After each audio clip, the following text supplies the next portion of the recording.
Okay,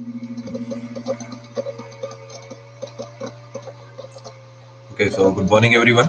I welcome you all to this session on course on basics of compressible flow. And today I'll be. This is like the new topic introduced in GATE. Okay, so definitely we have an expected question from here. Okay. और अगर मैं कहूँ आपसे तो basics of compressible flow is a subject in itself. Okay, so definitely we'll be looking into the basics aspects of it, and we'll be understanding the basic concepts. Okay, चलिए. So let's proceed with this.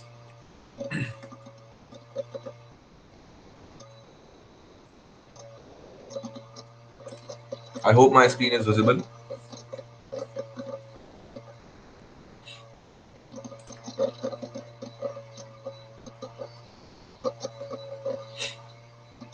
चलिए.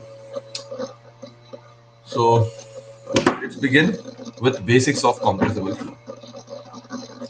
बहुत ज्यादा important है ये topic क्योंकि ये पहली बार gate में आया, तो बहुत डिफिकल्ट क्वेश्चन तो नहीं आएगा यहाँ से. जनरली ऐसा होता है कि गेट में कोई भी टॉपिक नया इंट्रोड्यूस होता है तो बहुत हैवी क्वेश्चन नहीं पूछता है. तो यहाँ से मैं एक्सपेक्ट करता हूँ कि आपका काम हो जाएगा इन द सेंस कि whatever we are going to study, अगर क्वेश्चन मिल जाएगा आपको तो आप बना लोगे. अगर वो एफएम से आया तो, क्योंकि इसमें ना कंप्रेसिबल फ्लो में स्टीम टरबाइन वाला पार्ट भी होता है डियर. ठीक है, बट उसके लिए थर्मोस में एंट्री लेना पड़ेगी. तो अब वो भी क्लैरिटी नहीं है कि कहाँ तक डेप्थ में जाना है इसके लिए. तो ठीक है, मैं एफएम से रिलेटेड, चूंकि एफएम के साथ लिखा है तो उसके साथ जितना पार्ट बेसिक्स कंप्रेसिबल फ्लो में होगा वो मैं आपको बताऊंगा. तो सबसे पहले तो हम एक प्रॉपर्टी की बात करते हैं. We all know about it, we have discussed about it, bulk modulus of elasticity.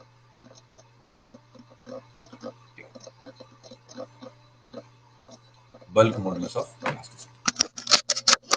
तो व्हाट इज दैट? देखिए सिंपल है. कोई भी बॉडी है, लेट्स से इसका वॉल्यूम V है, मैंने इसके ऊपर प्रेशर P लगा रखा है. Okay fine. Now what I am doing is कि मैंने इस पे प्रेशर का इंटेंसिटी बढ़ा दिया. So what I have done is मैंने इस पे प्रेशर डेल्टा P बढ़ा दिया. In fact you can take it dP also, not a problem. So I'm just observing ki what happens when I increase the pressure on this substance. Okay? Pressure always at normal to the surface. So what I've observed is कि इसका volume change होके V minus dV हो गया. या to be true dV हो गया. This dV can be greater than zero. This dV can be tending to zero. Okay, but it won't mean less than zero. So I defined a property just to measure that what is a relative effect of this. So this is a volumetric strain, right?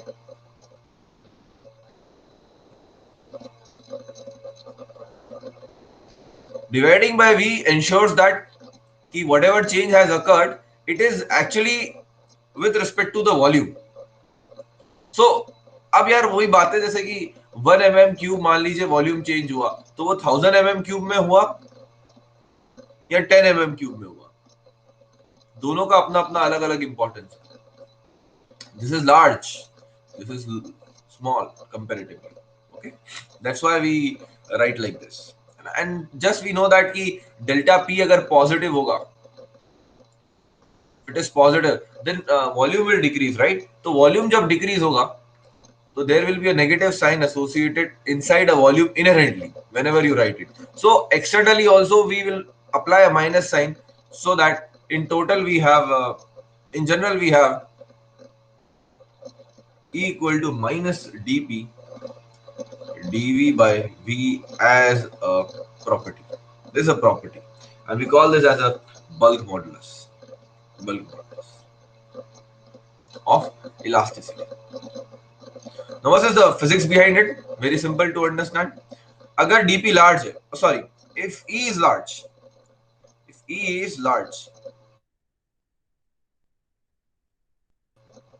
how E can be large when numerator is large and denominator is small?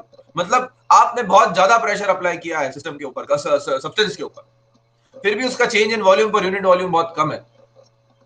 That means that the substance doesn't want to change its volume, and such kind of substances are like water.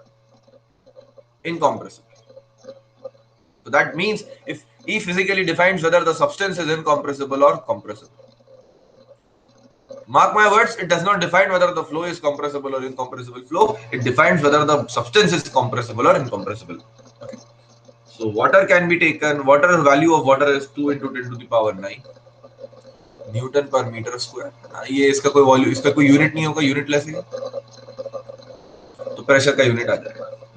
Similarly E small I mean huge या even a small change in pressure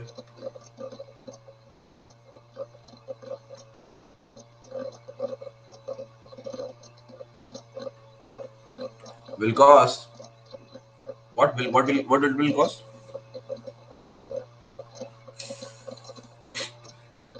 Will cause material, will cause change in volume of material.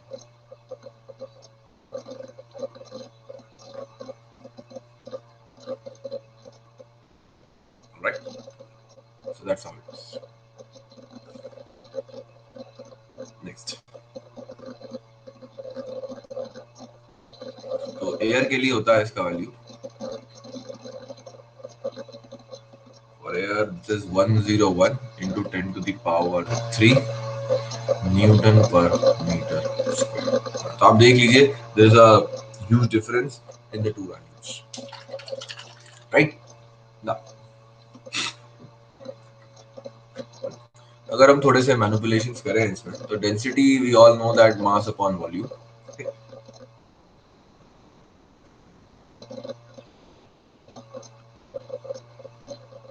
To volume.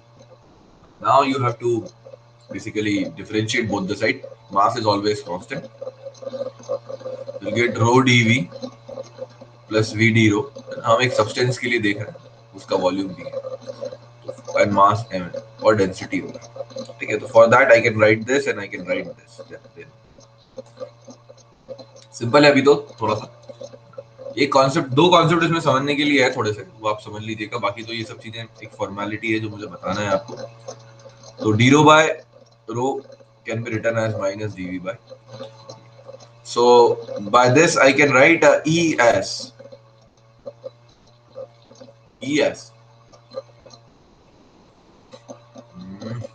minus dp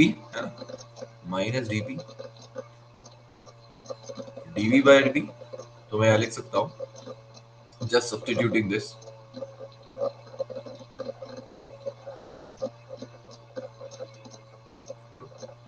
I'll get dp upon d rho. So this is again a very famous definition.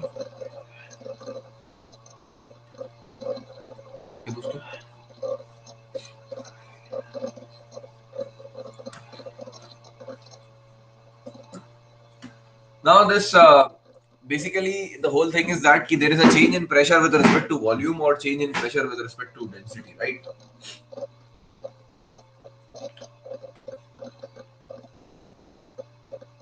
Change in pressure with respect to density and change in pressure with respect to volume, either of it. तो इसे calculate करने के लिए कैसे आप आगे बढ़ेंगे? It depends on the process. Now this depends on process. आपके प्रोसेस पे डिपेंड करेगा. मतलब सर क्या कहना चाहते हैं? मतलब बहुत सिंपल सी बात कह रहा हूँ दोस्तों, कि आप आइसोथर्मल प्रोसेस कर रहे हो, आप एडियाबैटिक प्रोसेस कर रहे हो, it totally depends on. So what is an isothermal process?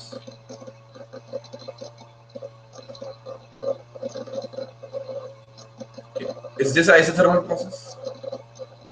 Tell me in the chat box. Is this an isothermal process? Temperature at state point 1 at the beginning of the process is equal to temperature at the 2 at the end of the process. These are the two state points. Can I say that this is an isothermal process? No, I cannot say that. Yes, because temperature at initial state and final state is same. That does not mean that temperature throughout the process is same, right?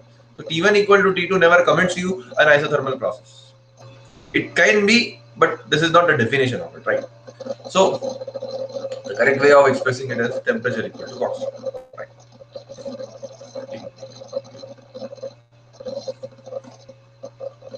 आज है ना, मैं आपको एक बात बता देता हूँ बस कि अवर इंटरनेट मतलब हमारी जो क्लास है वो थैंकफुली मोबाइल हॉटस्पॉट के भरोसे चल रही है, ठीक है, तो माइट भी सम ब्रेक हो सकता है बीच में, ठीक है।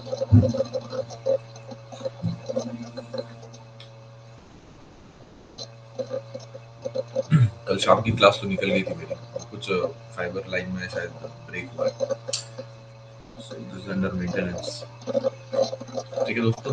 तो PV equal to constant is the for ideal gas is the definition।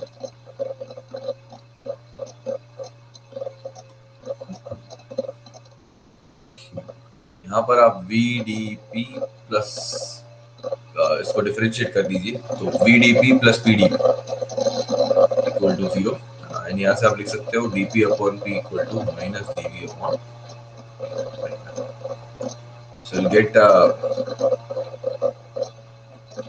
ET equal minus DP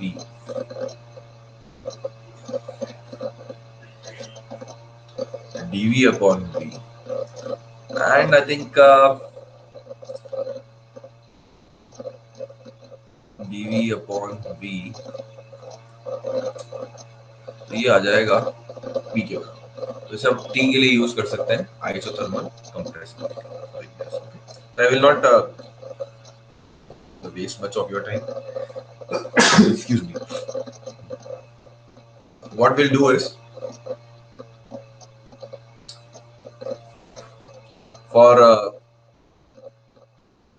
reversible and adiabatic process,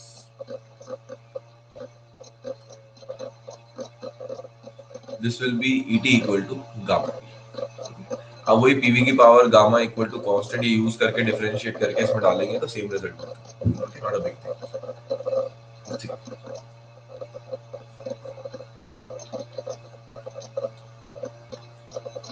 तो जिस भी प्रेशर पर आपको देखना है आइसोथर्मल कंप्रेसिबिलिटी क्या होगी, तो just put that pressure value and gamma, you know for atomic and diatomic gases क्या होता है, अकॉर्डिंगली मोनोएटॉमिक और डायटॉमिक के लिए गामा फीड करके आप कैलकुलेशंस कर।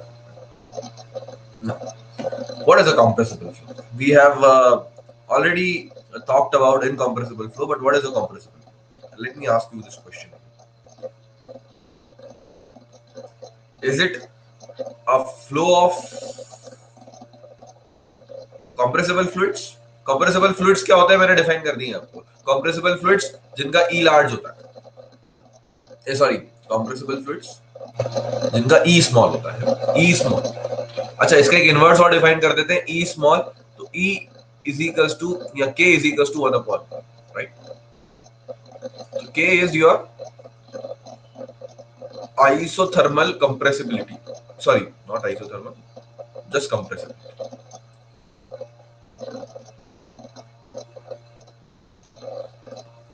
ये सिर्फ compressibility के लिए। So what is a compressible flow? Is it a flow of compressible fluids? What are compressible fluids? जिनका E low होता है और K high होता है, जिनकी compressibility high होती है, right? So that property defined for a substance, okay? So this is for a substance. Let me again tell you, for a substance, very obvious, but yes, again you have to, I had to highlight this, ठीक है sir, समझ गया। Next,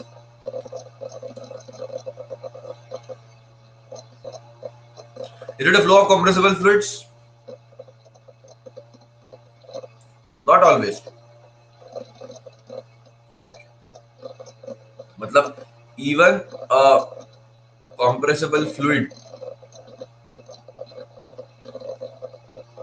can have incompressible flow। अच्छा, हाँ, मतलब air का भी incompressible flow हो सकता है, ऐसे कुछ नहीं।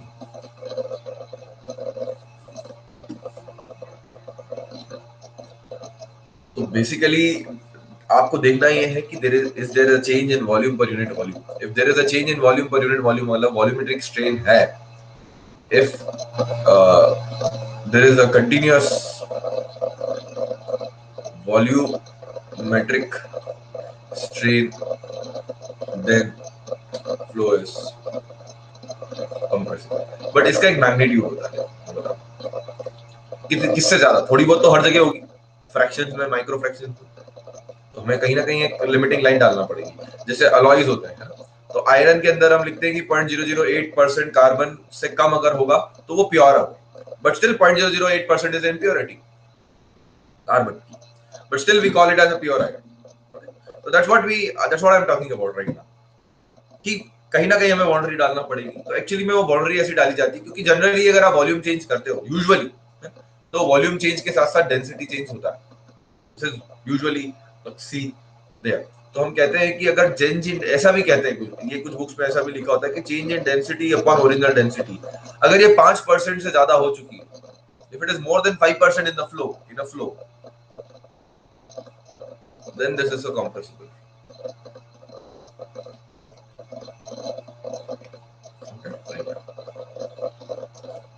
तो ऐसे ही मीडियम की बात करते हैं. एक मिनट, 10 सेकंड दीजिए.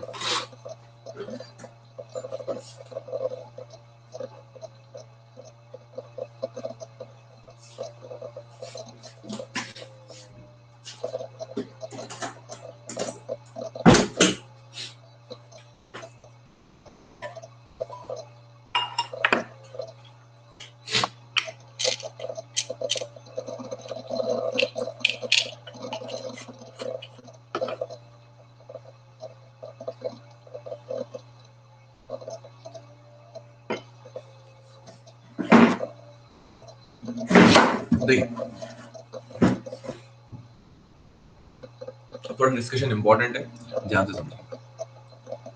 What I was trying to say was कि let's say ये एक solid body, okay, this is a solid body. Of course this is incompressible. इसका वॉल्यूम, इसका डेंसिटी चेंज नहीं कर सकते, सॉलिड स्टेट में तो नहीं कर सकते कम से कम. And there is a liquid medium. मतलब अगला 10 मिनट का डिस्कशन बहुत ज्यादा ध्यान से समझिएगा. अब मैं यहाँ पर डिस्टर्बेंस क्रिएट कर रहा हूं,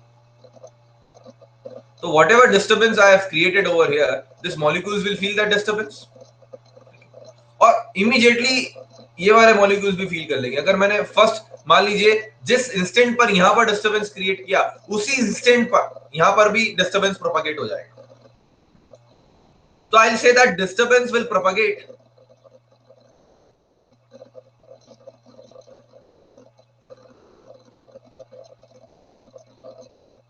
at infinitely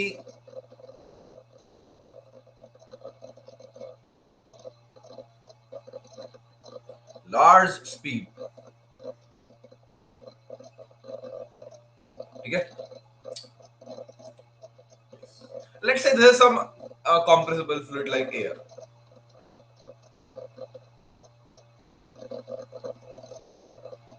Let's say something like air or maybe air. अब मैं यहाँ पर डिस्टर्बेंस प्रोवाइड करता हूँ. Let's say I have a piston over here, और मैं इसे हल्का सा पुश करता हूँ. तो do you think that, tell me in the chat box, do you think that कि ये वाला जो डिस्टर्बेंस, ये वाला जो फ्लूइड पार्टिकल्स होगा यहाँ पर, they will immediately feel the effect of the disturbance over here?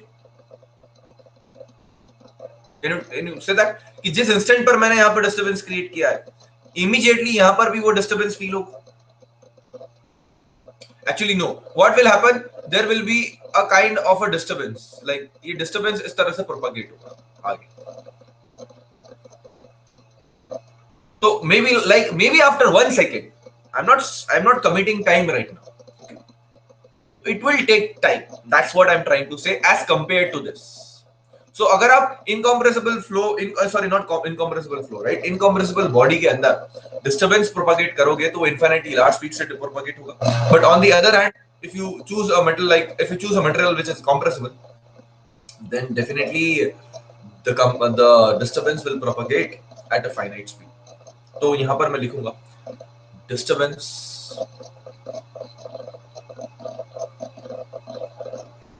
will propagate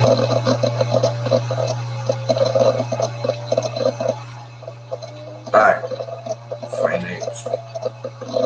Let's say that speed is c. Speed of that this propagation of disturbance is c. And my objective is to calculate this c. और ये c मुझे निकालना है material की properties के basis पर। Definitely क्योंकि material की प्रॉपर्टी ही डिफाइन करेगी इसे कि कितना कॉम्पैक्ट है सिस्टम या कितना कॉम्पैक्ट नहीं। So that is what is my objective. So what I am trying to say was कि अगर मैं यहाँ पर एक डक्ट लेता हूँ जिसमें मेरे पास कॉम्प्रेसिबल फ्लूइड है, एयर है, इससे एयर से मैं येलो को शो कर रहा हूँ। तो wherever I write this is air.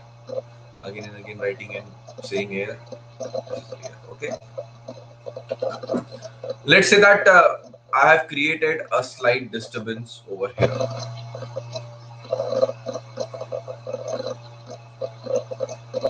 Okay, friends. So this is my, इसे कहते हैं हम pressure wave, weak pressure wave. This is basically a weak pressure. One reason for calling it as a weak pressure wave is that first of all, let me tell you that ये weak pressure wave है, ये disturbance propagate हो रहा है आपका, है ना? तो इसके राइट में मतलब इधर ये फ्लूइड को अभी स्टेशनरी है,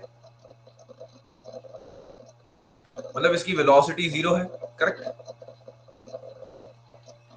और यहां पर डिस्टर्बेंस फील हुआ है, तो this is basically disturbed region and this is like your undisturbed. जहां जहां ये वेव पहुंचेगी वो डिस्टर्बेंस क्रिएट करेगी, but that disturbance won't be very large, मतलब वो डिस्टर्बेंस को कोई एम्पलीफाई नहीं करेगी। Whatever you have done over here, I think something less than that will be felt by the nearby layers, right? Now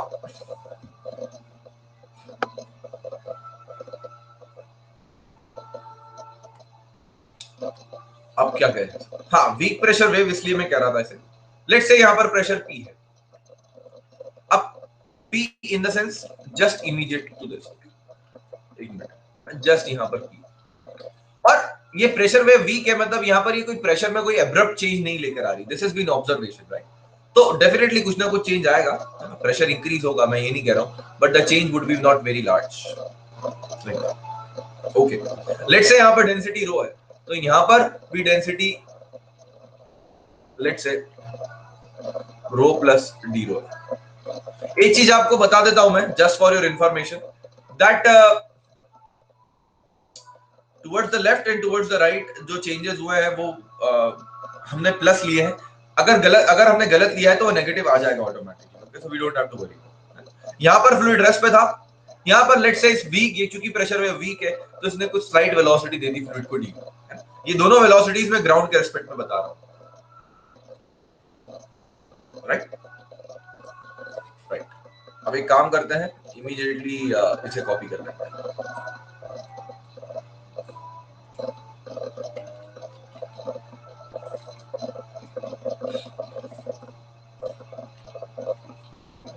मैंने इसे copy इसलिए किया क्योंकि अब मैं मेरा फ्रेम ऑफ रेफरेंस चेंज करने वाला। Of course, just to complete this is rho and this is velocity 0। अच्छा लिख दिया, लिखा।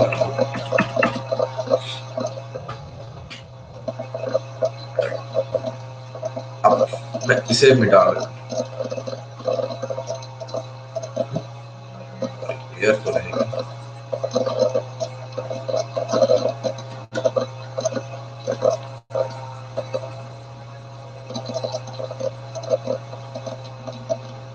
ठीक है दोस्तों, अब हमें क्या करना है? एक्चुअली में अगर आप देखें ध्यान से तो इस बंदे को ये प्रोसेस एक तरह से अनस्टेडी स्टेट में दिखाई देता है,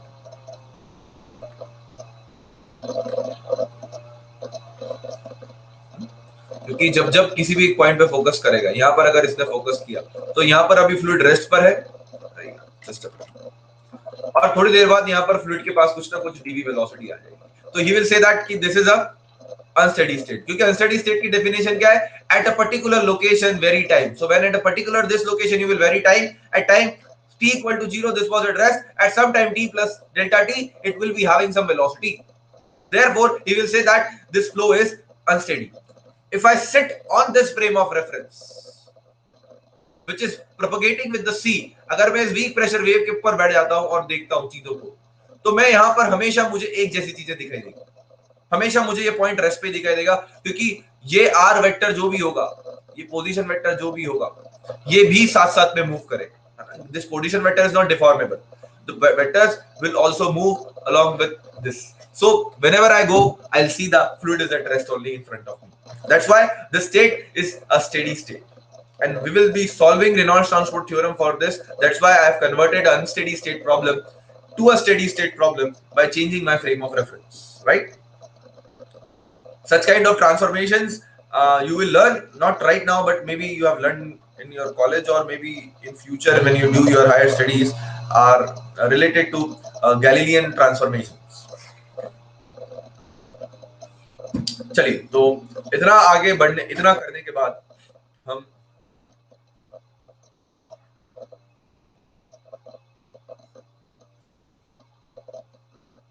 इसे आगे बढ़ाते हैं, इस डिस्कशन को हम आगे.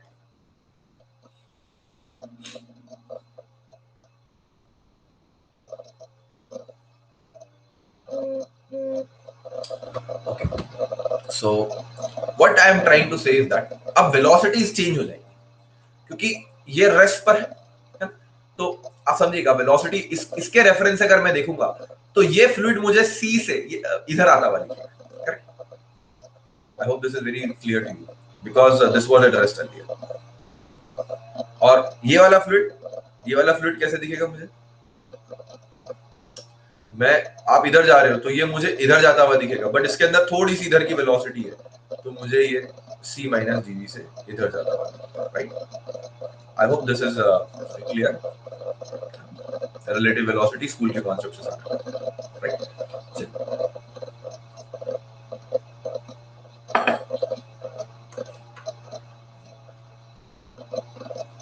आगे बढ़ो. तो बस अब क्या करना है आपको,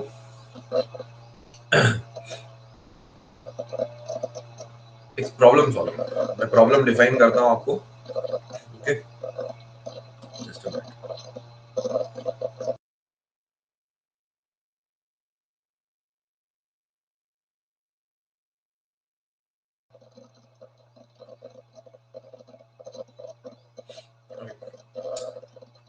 तो I just define your problem.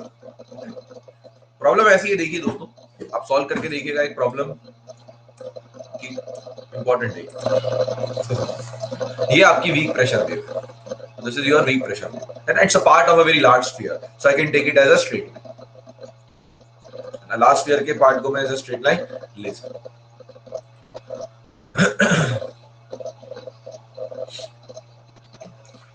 Now, what I'll be doing is I'll be choosing this as my control volume. Okay. So do not forget that my frame of reference is over here, and this is the pressure.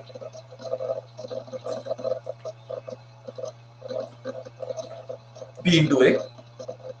Acting over here. You all know that pressure इस तरफ P है, और यहाँ पर a subtle increase is observed because of the pressure wave.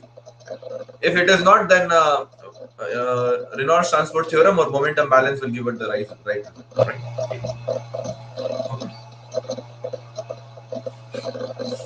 यहाँ पर मैं एक चीज assume कर रहा हूँ कि when this wave is propagating, I am neglecting the friction. So I am neglecting the friction. Right? It is like it is flowing without any friction.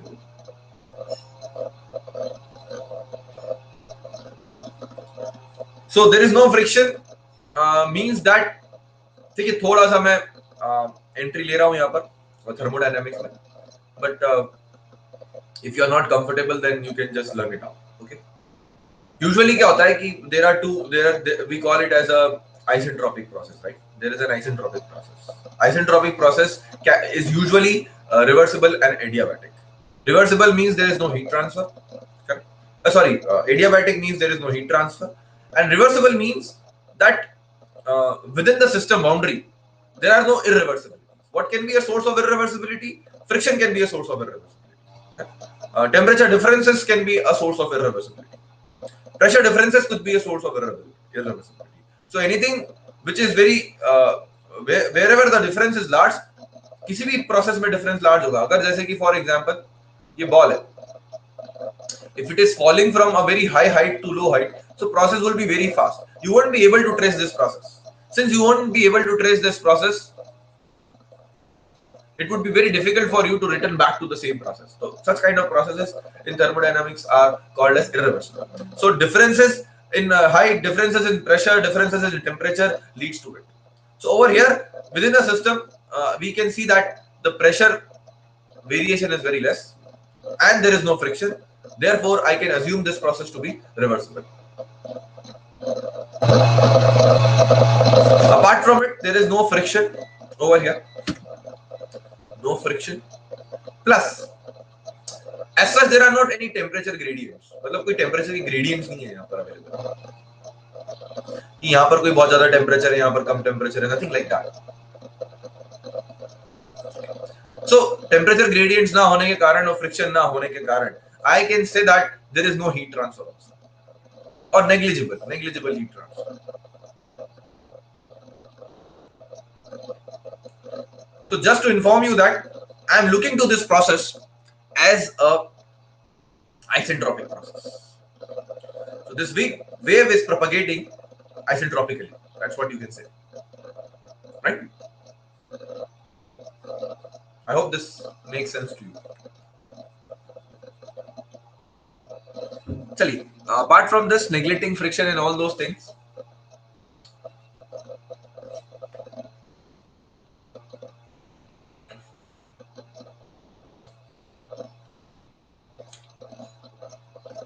use a RTT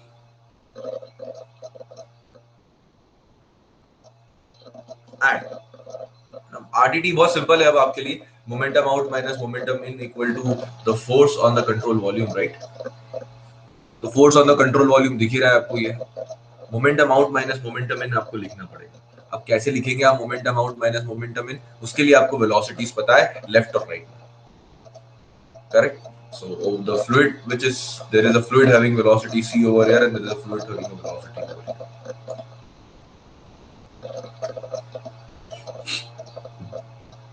And use not here, sorry ये direction गलत बना दिया मैंने. Direction तो ये c velocity है और ये c माइनस v वेलोसिटी. तो use RTT and you can use a continuity equation use करने के लिए मैं यहाँ पर बता देता हूँ आपको. वेलोसिटी प्रोफाइल जो है हमने यूनिफॉर्मली कि हर जगह C C C. Correct. So rho one a1 v1 equal to rho two a2 v2 से आप कंटिन्यूटी यूज करें and try to derive. It's important, that's why I'm saying you try to derive c equal to root of dp upon dt. मैंने problem पूरी explain कर दी है, कोशिश करें इसको derive करें. I'll give you 5-7 minutes, you try it and then I'll derive it for you. Okay, करिए इसे try. I'll be back in 1 minute.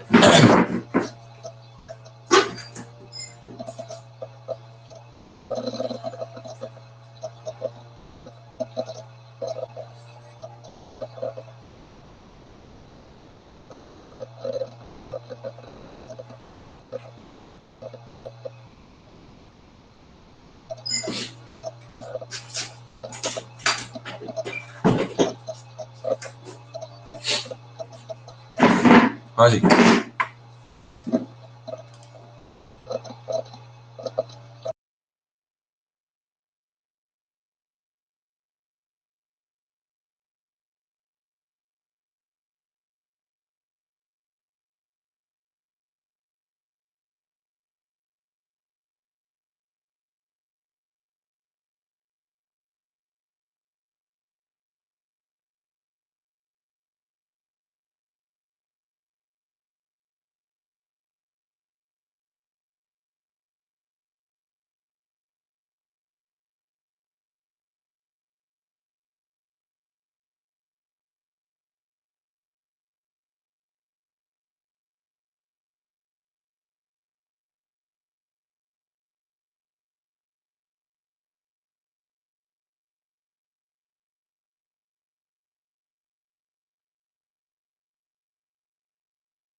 हाँ जी, हो गया, चलिए प्रूव हो गया। अच्छा क्वेश्चन था ये, मैं जल्दी से बता देता हूँ आप लोग जिन स्टूडेंट को प्रॉब्लम हुई। देखिए, सबसे पहले तो आप कंटिन्यूटी इक्वेशन में rho one A one V one equal to rho two V two A two लगा सकते हैं। क्यों लगा सकते हैं? इसमें सबसे बड़ा असम्पशन क्या हो गया आपका, बता सकते हो? इसमें सबसे बड़ा असम्पशन ये हो गया कि किसी भी सेक्शन पर आपने डेंसिटी को क्या मान लिया, यूनिफॉर्म मान लिया। थोड़ा सा इसे एनलार्ज कर देता हूं, मतलब ये assume that density is uniform and velocity is uniform. That is what we have assumed, right? Having said that, now we can write left hand side rho 1 a1 v1 as rho a and velocity is c, correct? Right hand side rho plus d rho, area is a, velocity is c minus d. So a से a गया, हाँ ये bracket ऐसे लगा देता हूँ, नहीं तो ब्रैकेट से सी मत उड़ा, मतलब आप तो नहीं उड़ाओगे, मैं उड़ा सकता हूँ। Rho C plus C D rho minus rho D V minus D rho D, तो रोसी से रोसी जाता है और आपका आंसर आता है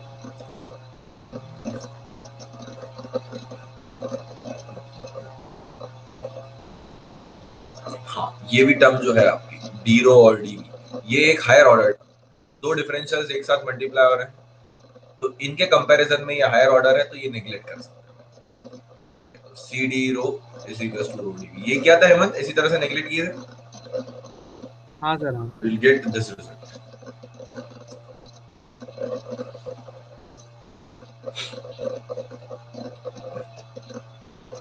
मतलब जो चेंज इन डेंसिटी है वो basically change density into change in volume upon C के ऊपर डिपेंड करती है। तो ये तो आपका कंटिन्यूटी इक्वेशन का काम खत्म, इसको मैं उठा के अब नीचे पटक देता हूं। Now let us talk about the Reynolds transport theorem. So momentum equation की अगर मैं बात करें रेनॉल्ड्स ट्रांसपोर्ट थ्योरम से,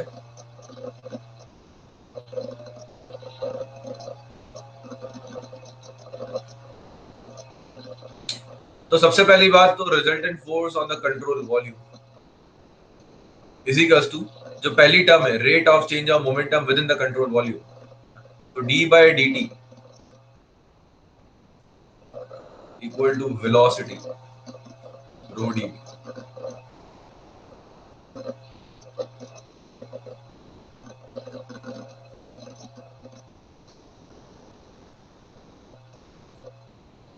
प्लस मोमेंटम आउट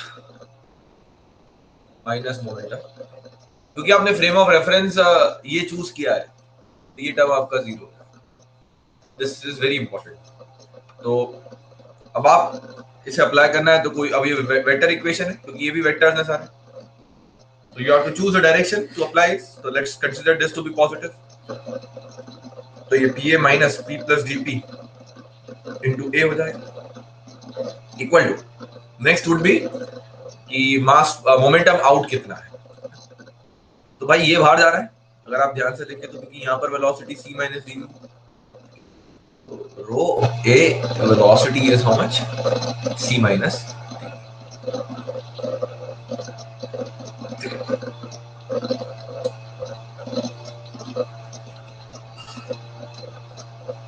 एक मिनट, ये तो आपका जस्ट अ मिनट, आप क्या लिखोगे आपका, ये आपका mass flow rate into velocity, इसी फॉर्म में होगा। So what is your mass flow rate? Mass flow rate can be written as rho AC, लिख सकते हो मास फ्लो रेट, तो मैं यहाँ पर मास फ्लो रेट लिख देता हूँ रो एसी। अब आउट की बात, आउट कितना है, आउट के लिए वेलोसिटी क्या होगी, तो वी होगी सी माइनस, स्टेप बाय स्टेप चलेंगे ज्यादा अच्छा रहेगा। रो ए वी स्क्वायर होता है ना, तो ये तो मास फ्लो रेट हो गया आपका, और ये वेलोसिटी हो गई आपकी फ्रेम ऑफ रेफरेंस के रिस्पेक्ट में जिससे फ्लूइड बाहर निकल रहा है कंट्रोल वॉल्यूम से। इसमें डाउट हो तो पूछ लेना। मोमेंटम इन, अब मास फ्लो रेट तो रो एसी रहने वाला है। अब चाहे आप रो एसी लिख दो, चाहे आप rho rho plus D rho A C minus D लिख दो, that totally depends upon you. But why we increase our calculation, यहाँ पर सिंपल रो एसी है ना, तो कैलकुलेशन बढ़ाने का जरूरत क्या है, right? For that reason I am just taking it like that. अब वेलोसिटी, सर यहाँ की वेलोसिटी क्या, तो देख लो किस वेलोसिटी, यहाँ पर बैठ के जब आप इस फ्लूइड को देखोगे तो किस वेलोसिटी से अंदर आ रहा है, यहाँ पर बैठ के देखना, क्योंकि फ्रेम ऑफ रेफरेंस यहाँ है। इसका इंपॉर्टेंस ये है क्योंकि आपने इस टर्म को जीरो किया है, स्टेडी स्टेट बनाया है स्टेडी स्टेट के कारण, और वो सिर्फ इस फ्रेम के कारण पॉसिबल हुआ है। तो फ्रेम से वेलोसिटी देखेंगे आप, और ये इनर्शियल फ्रेम है, so don't have to worry about it, there would be no pseudo forces, right? तो यहाँ पर आ जाएगा आपका, यहाँ पर आ जाएगा आपका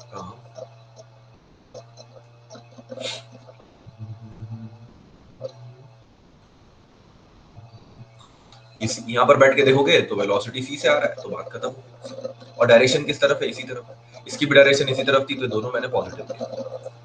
इसको सॉल्व कर लेते हैं, तो rho A C square minus rho A C DV, where DV is a change in velocity, minus rho A C square.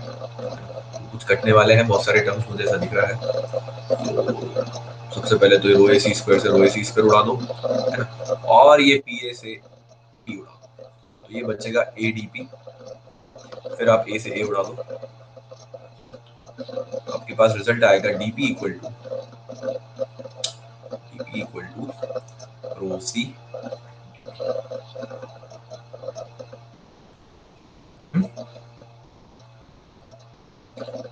इधर भी कुछ रिलेशनशिप आया आपके पास, C D rho equal to rho DV, you can substitute dv from there and you will get dp is equals to, यहाँ से dv substitute करता हूँ मैं, cd रो upon cd रो upon रो से रो कट गया, c आ गया आपका root of dp upon। I hope Hemant this is the same thing you have done। Sir मैंने और कितने स्टूडेंट्स का आ गया था जरा बताओ चैट बॉक्स में। सर मैंने एम डॉट उल्टा ले लिया था बस, तो उससे सीधा आ जाता है। मतलब मोमेंटम इन के लिए rho A into C minus D V ले लिया, और आउट के लिए रो ए सी ले लिया, तो वहाँ से सीधा आ जाता है।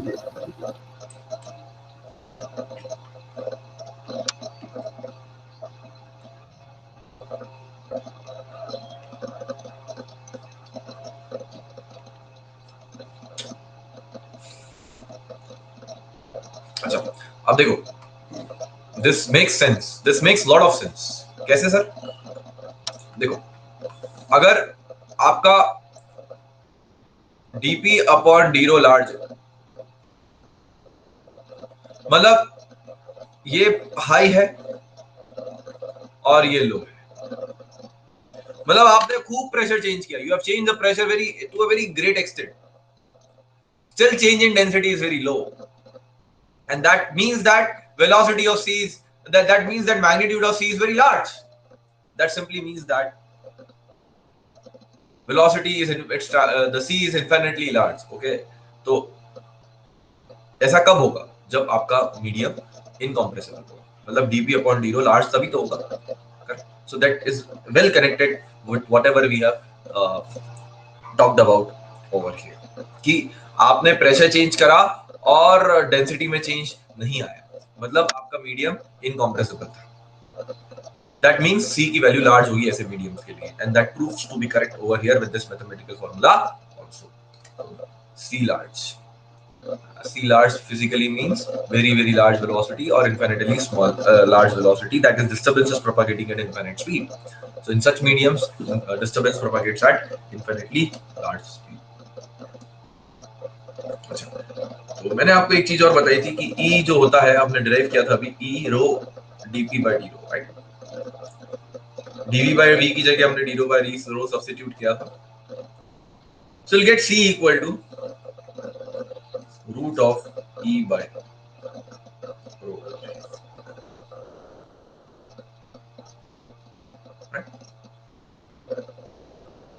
just using equation 2.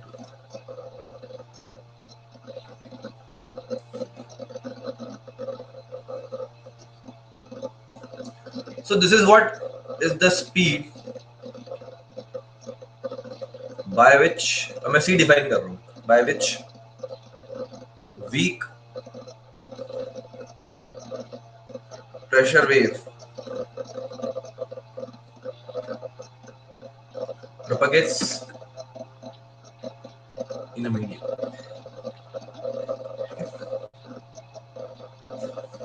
And fortunately sound जो होता है, sound is a disturbance, right? We all know that. So sound also travels as a weak pressure. Achha. That's why these two can be related with each other. They are actually indirectly same thing. तो जो आप disturbance create कर रहे हो वो भी plus sound भी fundamentally ये वीक प्रेशर वेव की वेलोसिटी है, बट चूंकि sound is also weak pressure wave तो ये साउंड की भी वेलोसिटी। देयरफॉर सी, अब साउंड की वेलोसिटी बहुत फेमस होती है, we all know that, therefore C is known as acoustic speed, acoustic speed or speed of sound in a medium, right?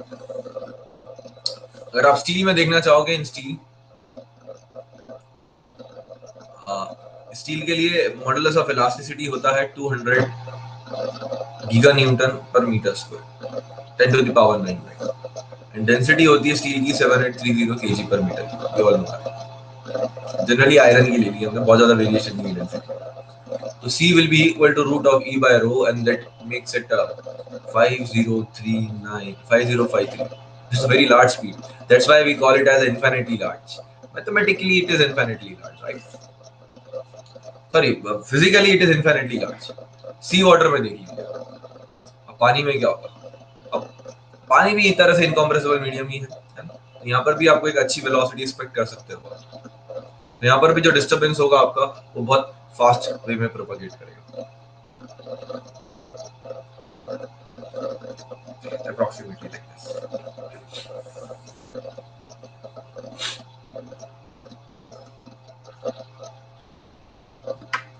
चलिए एक क्वेश्चन पूछता हूँ आपसे। एक सबमरीन है, ठीक है, उसने एक सिग्नल सेंड किया, sonar signal, send the sonar signal, मतलब वही साउंड वाला, related to sound, sonar is related to sound, तो it send a sonar signal किसी एनिमी को डिटेक्ट करने के लिए।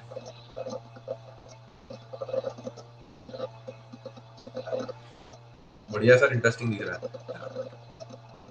अब जब रे एनिमी पे टकरा कर वापस आएगी तो it takes 3.25 seconds. The reflected waves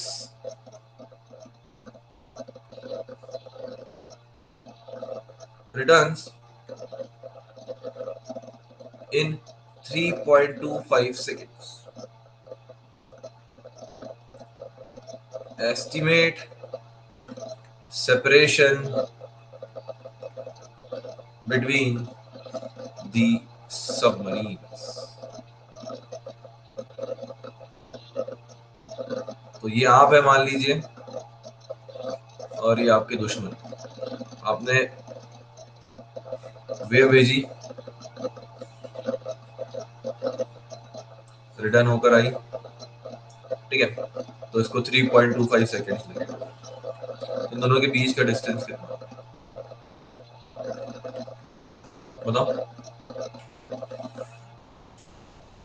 आपको दिया गया है डेटा, ई दिया हुआ है आपको 2.42 इंटू 10 टू द पावर 9, ये वाटर के लिए है, अभी हमने देखा था बल्क मॉडुलस, और ई ये है 1025 केजी पर मीटर, क्योंकि सी की डेंसिटी थोड़ी ज्यादा होती है सॉल्ट के कारण। That is what is this. तो कितनी दूर है एक दूसरे से दोनों?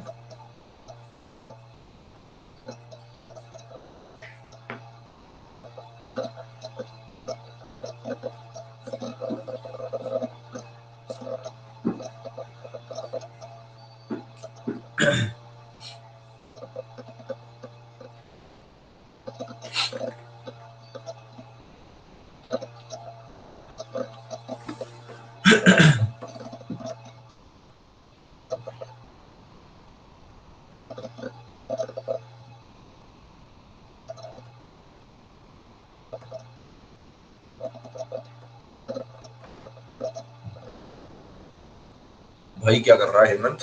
क्या गलती कर दी? इतनी दूर सोना होंगे, इतनी पास सोना होंगे। स्पीड क्या है देख, ई बाय रो कितना आ रहा है सी वाटर में, अभी हमने कैलकुलेट किया। स्पीड है आपकी, ये वेव की स्पीड जो है, जिस स्पीड से जा रही है सी से और जिस स्पीड से आ रही है डिस्टेंस में, ये जो आपकी वीक प्रेशर वेव है, इसकी स्पीड आएगी 1536। अभी हमने देखा 0.5। नहीं, क्या कर रहे हो, है ना? तो हम जानते हैं यहाँ पर कि speed is equal to distance upon time, है ना? तो स्पीड है आपकी 1536.5, डिस्टेंस आपका है 2 × D। 2D आएगा ना डिस्टेंस, जाना और आना दोनों, और टाइम आपको दिया हुआ है 3.25। तो 1536.5 इंटू 3.25 डिवाइडेड बाई 2, तो ये आ रहा है डी 2.496 किलोमीटर।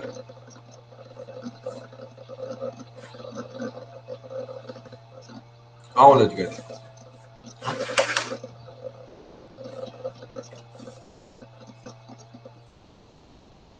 आगे बढ़ू?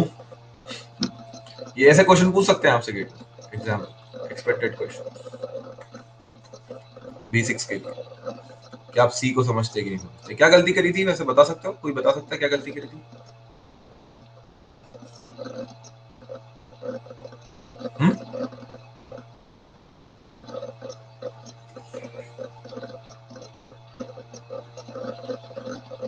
2D नहीं लिए?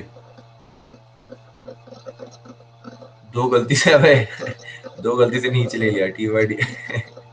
ऐसा मत करो यार, ये बहुत ही ठीक है कॉन्सेप्चुअली, आप ध्यान रखिएगा इस चीज का।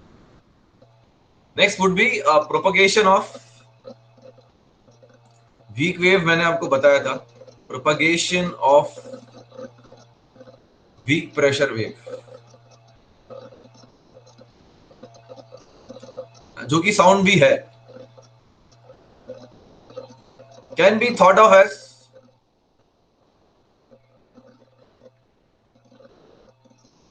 an isentropic process, right?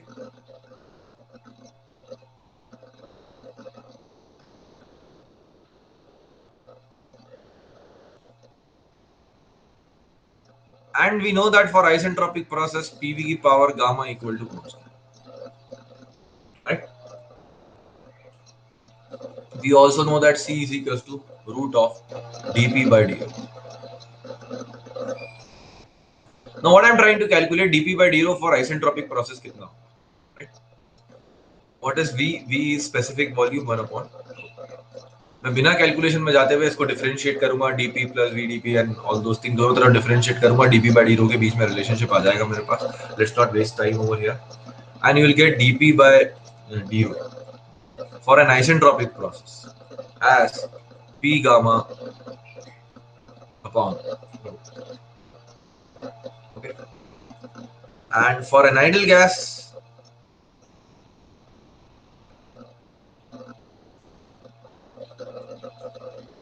PV equal to mRT और m by v, P equal to rho RT, तो P by rho equal to RT। तो dP ये आपका C हो गया, root of dP by dρ S equal to root of gamma,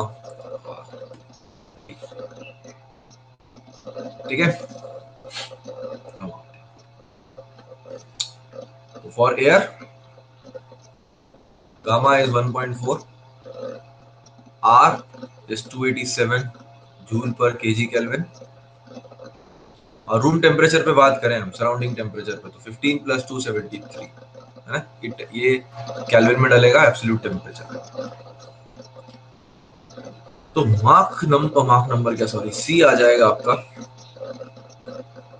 340.174 metre पर second, and this is a very well known speed of sound. I've derived you the formula for speed of sound and why the sounds propagate at the speed of 340 using a continuity equation and Reynolds transport theorem. Okay, plus some ideal gas relationships, and of course we have assumed that the whole process is isentropic.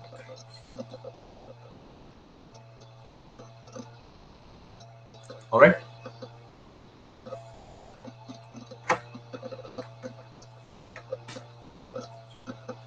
Now let me define you a very important number in regard to this. क्योंकि c जो है वो sound की speed है, मतलब इस speed से disturbance propagate होगा अगर आप कोई भी डिस्टरबेंस क्रिएट करोगे तो। अब बहुत इंटरेस्टिंग चीज है, ध्यान से समझिएगा। तो मैं आपको मार्क नंबर डिफाइन करता हूँ। Since I am defining, I am using 3 lines, is v by c. What is v? Let's say for example v is a speed of fluid, या फिर अगर इस फ्लूइड के अंदर एयरक्राफ्ट मूव कर रहा है तो एयरक्राफ्ट की स्पीड हो जाएगी रिलेटिव, और समटाइम्स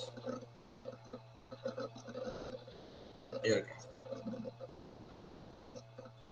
मतलब ये स्टेशनरी है फ्लूइड और एयरक्राफ्ट निकल रहा है यहां से, मान लीजिए किसी वी वेलोसिटी से, तो ये एयरक्राफ्ट की स्पीड भी हो जाएगी वी, कि इनडायरेक्टली फिर वी भी उसी रिलेटिवली अपोजिट डायरेक्शन में फ्लो करेगा, right? That's what I mean. And c is the speed of sound in that medium.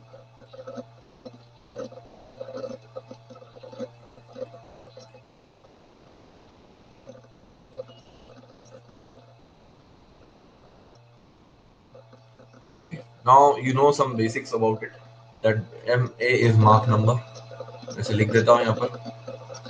Mach number की वैल्यू अगर लेस देन 1 है तो सबसोनिक फ्लो होगा, ग्रेटर देन 1 या equal to 1 sonic flow. MiG 21 कौन से होते हैं भाई? सुपरसोनिक। मिग 21 कौन से होते हैं? Subsonic, supersonic. कल क्रैश हुआ एक,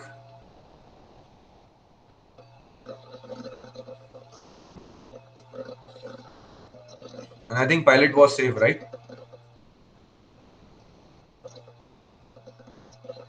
मिग 21 है सुपरसोनिक, राइट? तो मैं आपको भी सुपरसोनिक प्लेन्स में, जब सुपरसोनिक जेट्स प्लेन्स जो होते हैं, ठीक है, जैसे मिग 21 फॉर एग्जांपल, तो जब वो मूव करते हैं तो क्या ऐसा डिफरेंस फील होता है जो यूजुअली हम लोग गाड़ी चलाते हैं हमें नहीं होता है, राइट? तो that is a very important thing we need to understand. So they basically carries a cone around them, cone of disturbance. So my next topic of discussion would be the cone of disturbance carried away by the supersonic flows. But before that, I'll be focusing more upon subsonic and sonic flows, so that it would be great for us to understand supersonic flows. Okay? And there are some other points to be remembered. If it is less than 0.33, then it is incompressible. It has indirectly an implication that is less than.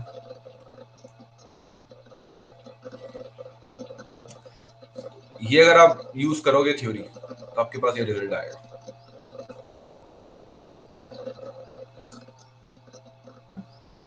फिर कुछ और सब categories भी होती है यहाँ पर, this is subsonic.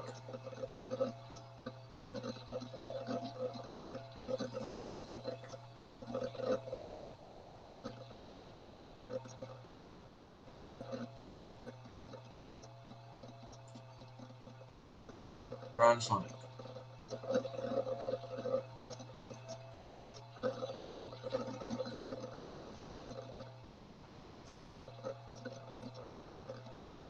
तो मेनी टाइम्स अगर हम बहुत डिटेल में क्लासिफिकेशन करते हैं तो इसे सुपरसोनिक कहते हैं,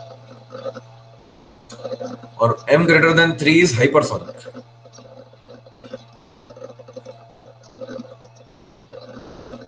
चलिए, तो इसको फिजिकली समझते हैं, क्या बोल रहे हो सर ये। तो my next topic would be implications of Mach number. Implications of Mach number.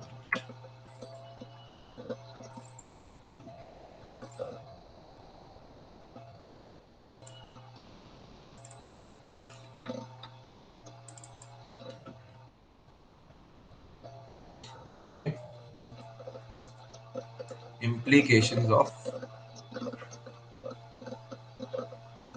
important conclusions, I mean to say, of Mach number.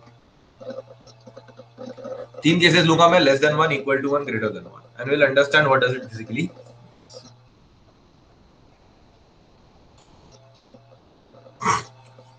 So we'll begin in a minute.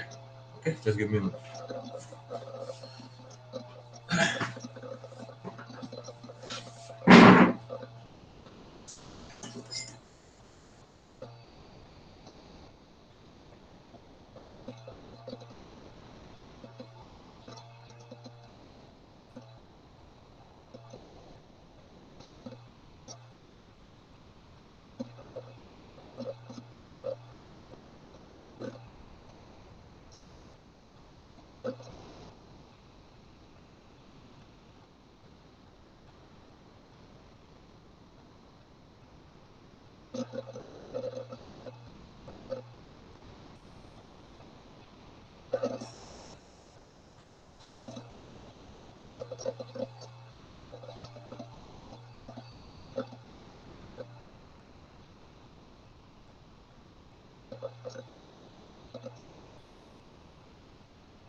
चलिए स्टार्ट करते हैं। तो थोड़ा सा मुझे पहले चीजें फिक्स करना होगी यहाँ पर, ठीक है। अब ये पेज की साइज चेंज नहीं होगी यहाँ पर, and will be drawing some graphs, so let me use,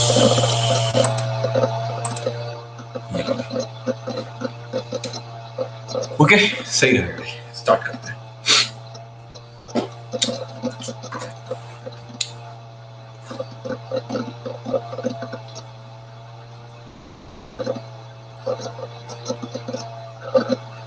तो सबसे पहले मैं लिखता हूं यहाँ पर case 1 where Mach number is less than, मतलब लेट्स से दैट कि for example to just to understand, Mach number की वैल्यू 1/2 और speed of sound is 340 meter पर सेकेंड, क्योंकि एयरप्लेन जो है वो एयर में ही फ्लो होगा, तो एयर में साउंड की स्पीड 340 मीटर पर सेकेंड है। बेसिकली ये डिस्टर्बेंस की स्पीड है, साउंड की स्पीड के साथ साथ ये डिस्टर्बेंस की स्पीड है जो जेट क्रिएट कर रहा है। Okay, so now what will happen is, we know that, let's say u is the velocity of jet airplane and c is the velocity of the disturbance, and it is nothing but equal to 0.5. So u would be equal to, just take 340 multiplied by 0.5, that is 1 second. Okay, fine, चलो ठीक है। Now let us say that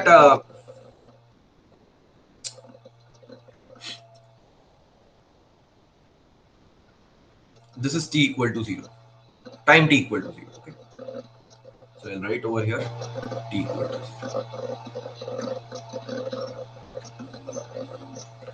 एक minute,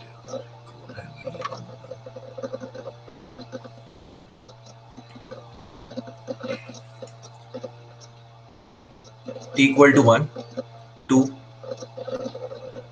3. तो 3 2 1 3 is my current position, मतलब मेरा जो jet है वो यहां पर है.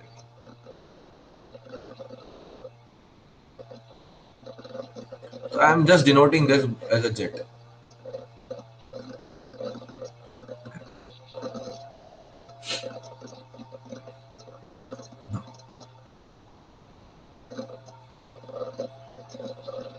Let's answer this question कि जब ये मैं एक पॉइंट लिख देता हूं, करंट पोजीशन है मेरी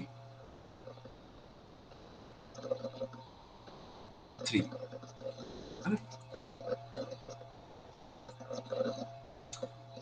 तो अभी से 3 सेकंड पहले, मतलब 1 सेकंड पहले, ये लेंथ से मैं सेकंड टाइम नहीं दिखा रहा हूं, है ना, बट 3 सेकंड पहले मतलब मैं यहां था, करेक्ट, आई वाज ओवर. तो जब मैं यहां था 3 सेकंड पहले, तो मेरा डिस्टरबेंस जैसे ही मैं यहां पहुंचा, देखिए प्लेन यहां से चालू हुआ, आप समझिए इस बात, जेट यहां से स्टार्ट हुआ. जेट का कलर फिक्स कर लेते हैं, let's say this is the colour. अब ये स्टार्ट होते होते यहां पर किसी कांस्टेंट वेलोसिटी पर आ गया, अभी उसी कांस्टेंट वेलोसिटी से चल रहा है, ठीक है. तो जब ये यहां था तो इसने यहां पे डिस्टरबेंस क्रिएट करा, तो वो डिस्टरबेंस अभी करंटली कहां होगा, थर्ड सेकंड पर, क्योंकि हम यहां पर बैठे हैं अभी, तो डिस्टरबेंस कहां होगा चलिए देखते हैं. तो 3 सेकंड में डिस्टरबेंस आपका पहुंच गया होगा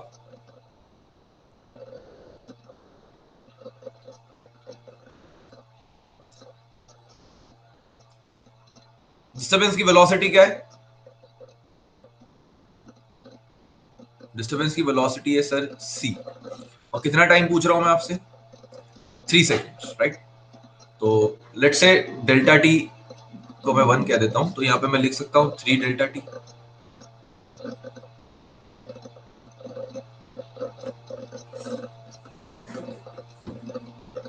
अरे कुछ नहीं कर रहा हूं, speed is equal to distance upon time, तो डिस्टेंस स्पीड इनटू टाइम. तो ये स्पीड है आपकी, और ये 3 डेल्टा टी टाइम है आपका, यहां पर हो गया. अब लेट अस कंपेयर कि ये प्लेन से पीछे या प्लेन से आगे. तो c can be written as, c कैसे लिख सकते हो आप, मैं अगर यहां पे देखूं तो c can be written as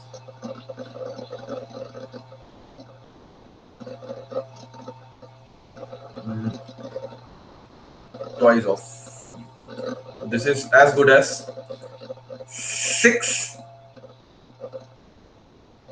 u delta T, correct. और हर एक ब्लॉक को मैं u डेल्टा टी मान लेता हूं.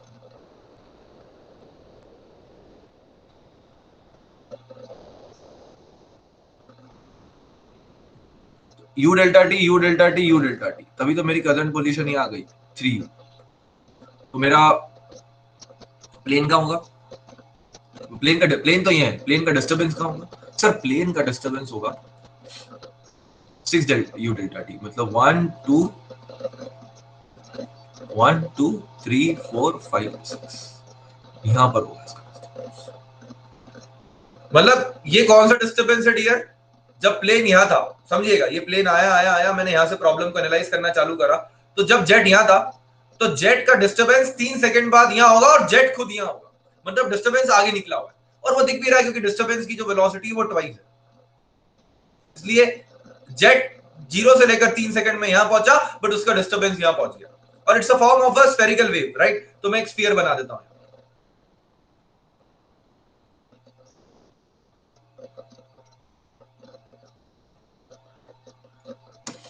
तो थोड़ा टाइम दीजिए.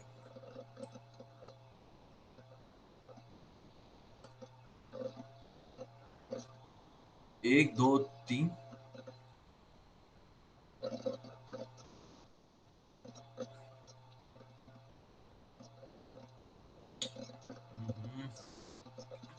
बाहर नहीं निकल जाए,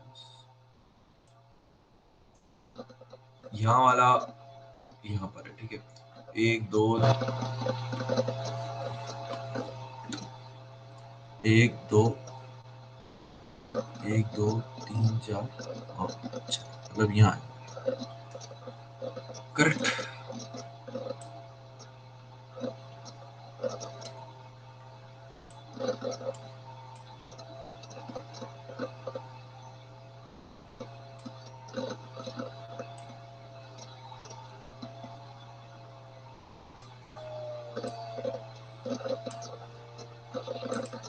लाइक दिस। तो डिस्टर्बेंस को एक काम करते हैं हम ग्रीन कलर से लेके चलते हैं। ग्रीन कलर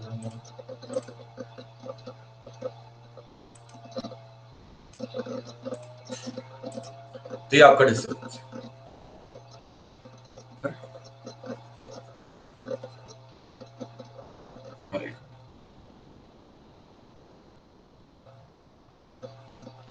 मैं एक बार और एक्सप्लेन कर देता हूँ। मेरा जेट था, वो चल रहा था, टी इक्वल टू 0 से एनालाइज करना चालू करा, तो जब वो यहाँ था तो 1 2 3 4 5 6 यहाँ पर मेरा जेट का डिस्टर्बेंस है। जब मैं यहाँ पर, मतलब मेरा जेट यहाँ पर है और उसका इफेक्ट यहाँ पे फील होता है। That's what I am trying to say when I am moving at a subsonic speed. Okay, चलिए इसको ऐसे देखते हैं कि जब मेरा प्लेन यहाँ, फिर उसके बाद 1 सेकंड बाद यहाँ पहुंचा होगा, तो यहाँ का डिस्टर्बेंस कहाँ होगा? यहाँ का डिस्टर्बेंस सर अभी 2 सेकंड में कितना पहुंचा होगा देख लो। तो 2 सेकंड में पहुंचा होगा 2, मतलब delta T 2 second delta T 1 and two C that is 4u delta T. तो यहाँ पर एक सर्कल और बना सकते हो।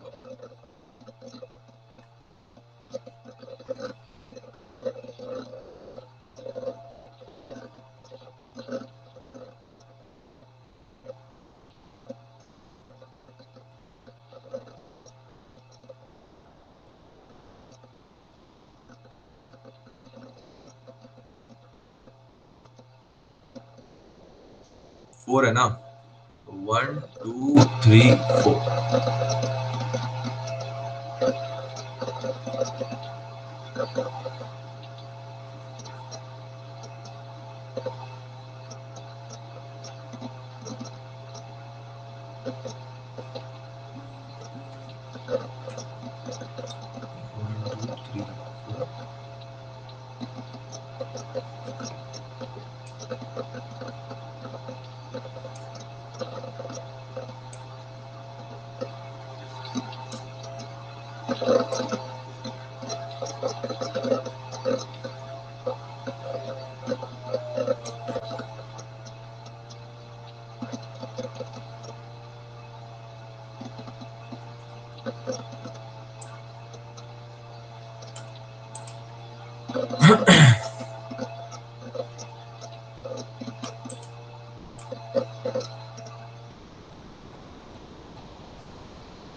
ठीक है, हाउ दिस इज क्लियर। तो जब प्लेन यहाँ था, तो अभी से 2 सेकंड बाद वो उसका प्लेन यहाँ पर है, बट 2 सेकंड बाद उसका डिस्टर्बेंस कहाँ होगा? यहाँ। So I mean to say that this is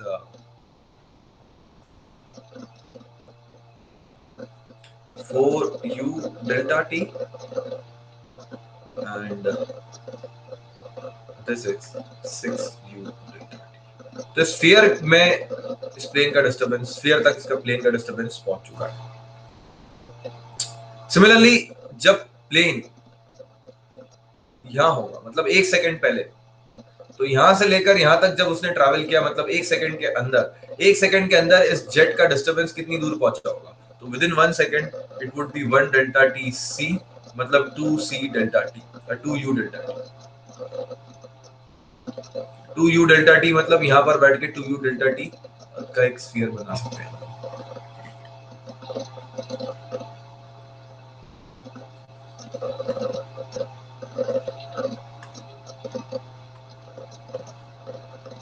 Let us quickly draw this.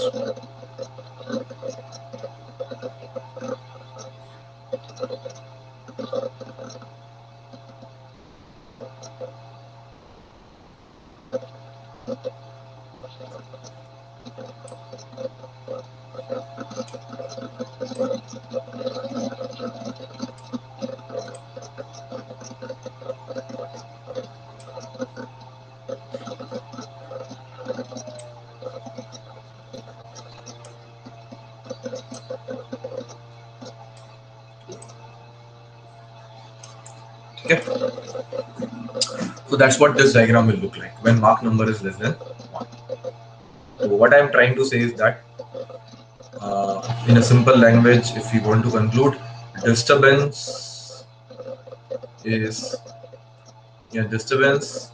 will be ahead of airplane. मतलब थर्ड करंट पोजीशन पर अगर आप देखें तो प्लेन यहाँ पर है तो उसका डिस्टर्बेंस भी यहीं पर। तो just wanted to one more time brief you, this is the situation, then this is 2u delta t। तो मेरा प्लेन यहाँ से स्टार्ट हुआ, चला चला चला चला, यहाँ पर आके मेरे प्लेन ने कांस्टेंट वेलोसिटी अचीव कर ली।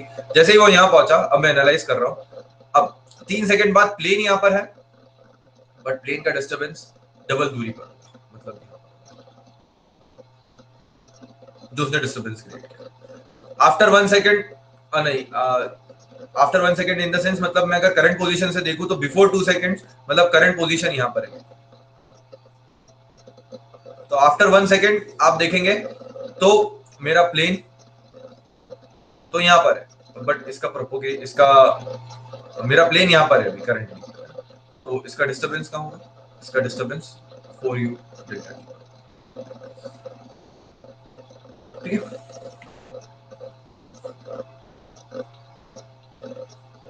नेक्स्ट वुड बी कि आपका मार्क नंबर 1 है तब क्या होगा?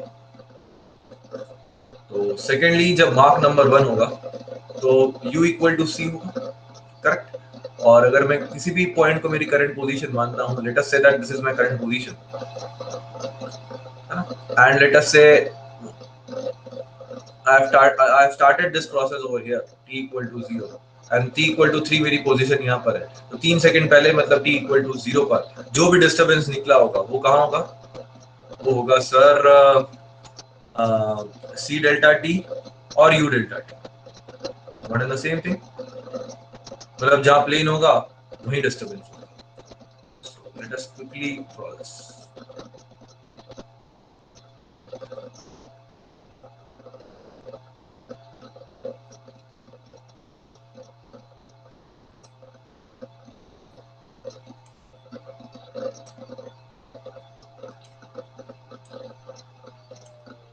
ठीक है, ग्रीन कर देता हूँ ताकि डिस्टर्बेंस की हमारी लाइन कट जाए। नेक्स्ट वुड बी कि सर अब मान लेते हैं कि जब प्लेन यहां था फर्स्ट सेकंड पर, मतलब अभी से 2 सेकंड पहले, तो अब 2 सेकंड बीत चुके हैं। 2 सेकंड में डिस्टर्बेंस कितना प्रोपगेट हुआ होगा? 2 सेकंड में डिस्टर्बेंस प्रोपगेट हुआ होगा sir 2c delta t which is equal to 2u delta t, and each of this segment is u delta t, we know that. So 2u delta t मतलब अब मैं एक circle बना सकता हूँ something like this.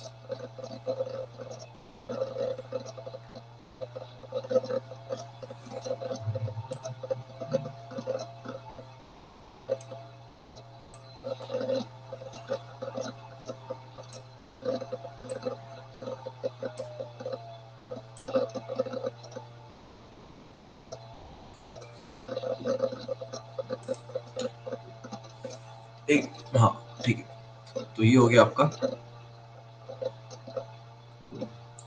2u delta, ये हो गया आपका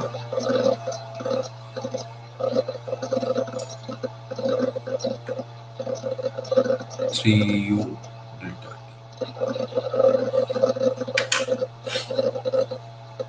नेक्स्ट, अब प्लेन जब यहाँ पे था 1 सेकंड पहले, 1 सेकंड पहले, तो 1 सेकंड में उसने किसका डिस्टर्बेंस कितना ट्रैवल किया होगा? 1 सेकंड में उसका डिस्टर्बेंस चला होगा सर डिफरेंट सेंटर, क्यों?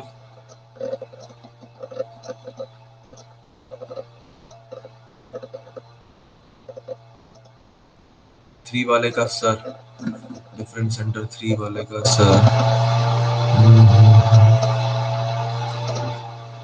जब प्लेन यहाँ पे था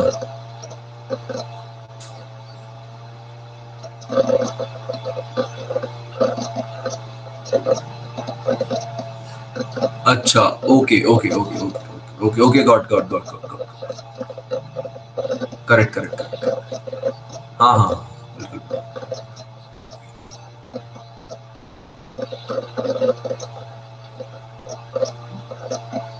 करेक्ट, अभी करेक्ट है ना? 1 2 3, 1 2 3, करेक्ट, ओके, थैंक यू ना। इफ यू टॉक अबाउट कि प्लेन अब आपका यहाँ पर है, मतलब 1 सेकंड पहले, 1 सेकंड में कितना डिस्टेंस ट्रेवल कर लेगा भाई?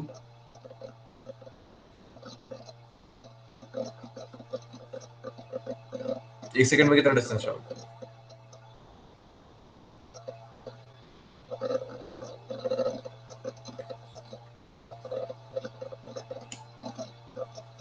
ये 3 था ना, 1 सेकंड में वो कर लेगा sir C delta T, which is U delta T. तो आपका प्लेन यहाँ पर है तो उसका डिस्टर्बेंस कहाँ होगा?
Like this.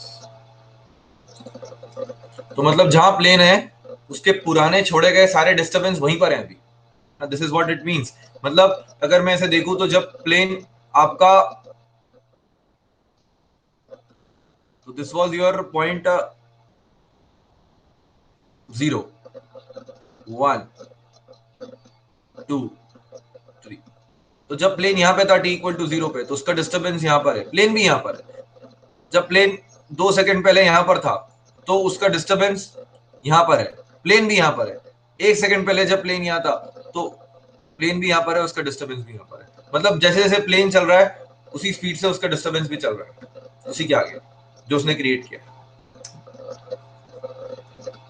तो this is what we call as a case where, एक बार मैं लिख देता हूं, this was first second and third. तो ये था आपका 3 seconds before, 2 seconds before, 1 second।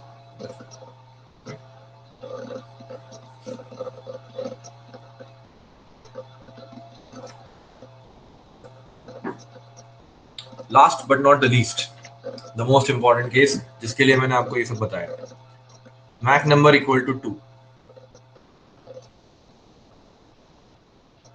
Which is greater than 1। ठीक है, तो इसको जल्दी से देखते हैं। u by C equal to 2 मान लेते हैं, ठीक है, तो u इक्वल टू 2c हो जाएगा। और डेल्टा t इक्वल टू 1 मान लेते हैं। यहाँ पर मैं t इक्वल टू 0 स्टार्ट करता हूँ, 1 2 3 स्लॉट ले लिए मैंने, ठीक है। और अब स्टार्ट करते हैं। 0 1 2 3,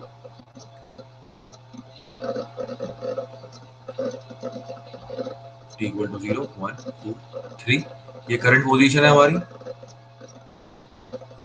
ठीक है। और अब 3 सेकंड पहले, 3 seconds बिफोर, प्लेन का था यहाँ पे था, तो 3 सेकंड में उसका डिस्टर्बेंस कितना प्रोपोगेट हो गया होगा?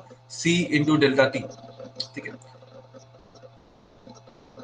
करेक्ट। और c की वैल्यू क्या है? u by 2।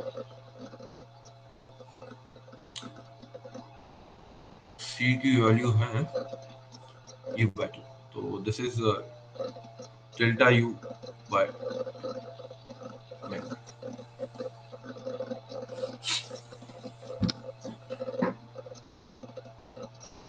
और टाइम है आपका 3।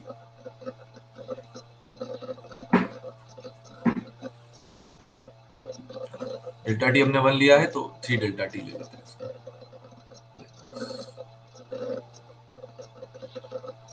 ठीक है, तो डिस्टरबेंस आपका आपका प्लेन यहाँ पर है और आपका डिस्टरबेंस 1.5 डेल्टा टी, मतलब ये यू डेल्टा टी हो गया आपका, और इसका आधा मतलब। तो शुड वी टेक, इसको थोड़ा लार्ज स्केल पे ले लेते हैं यार, ज़्यादा अच्छा है। 0 1 2 3।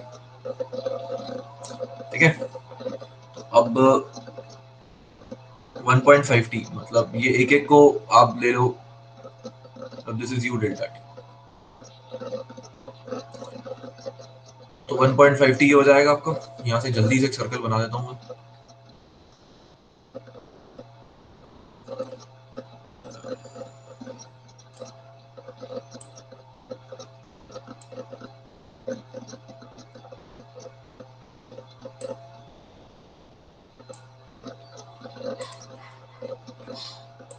मतलब ये रहा आपका plane,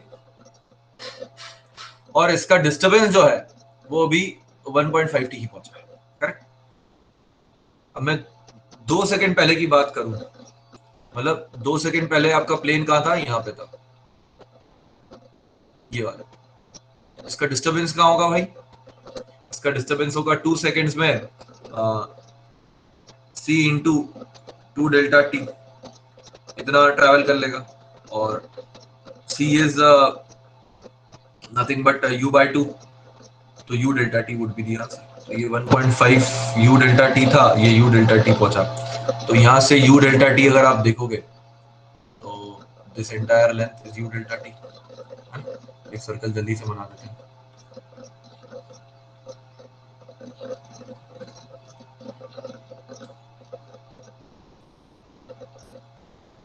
Taking this as right.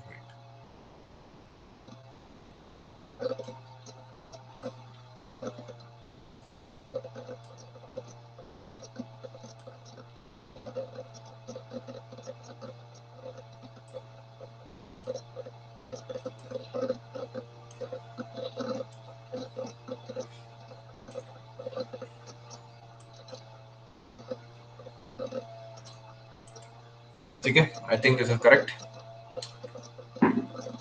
Next 1 second, 1 second before, मतलब डेल्टा टी टाइम इलैप्स हुआ है, तो C delta T distance travel किया होगा डिस्टर्बेंस ने, और this is nothing but U by 2 into delta T. So अभी मैं यहाँ की बात कर रहा हूँ 1 सेकेंड पहले, और I just have to take only half of it, मतलब इतना, यहाँ से सर्कल बनेगा, तो बहुत छोटा सा सर्कल बनेगा,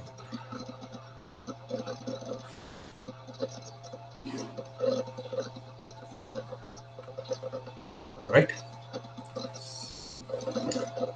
तो ये रहा आपका डिस्टर्बेंसेस के सारे एनवेलप्स, और आप यहां पर हैं, आप आगे निकल गए और डिस्टर्बेंस आपके पीछे, that's how it is, that's what is the meaning of supersonic. Okay, तो इसका मतलब क्या हुआ, देखिए मैं समझाऊंगा आपको। मतलब अगर आप देखें तो दिस, अगर मैं एक लाइन ड्रॉ करूं यहां से, if I draw a line, if I draw a line like this tangent to all of them, ठीक है,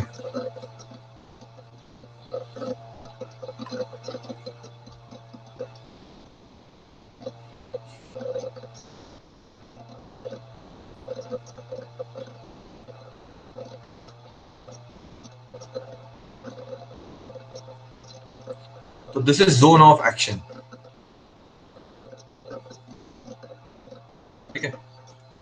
ये जो कोन बन रहा है यहाँ पर, this is called as Mach cone. Mac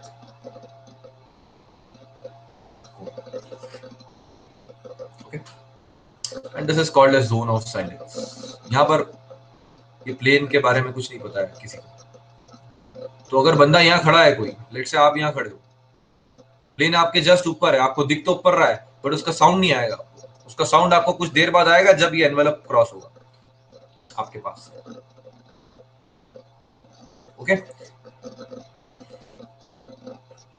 तो यहाँ पर अगर हम कुछ कंस्ट्रक्शन करें सिंपल सा, ये अगर मैं परपेंडिकुलर ड्रॉप करता हूँ, तो लेट्स से this alpha is the angle of the cone.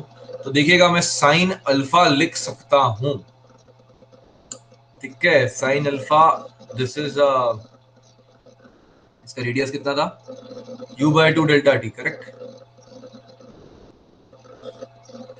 और ये हाइपोटेनस है मेरा, कितने स्क्वायर्स आ गए, 1 और 2, मतलब u डेल्टा टी.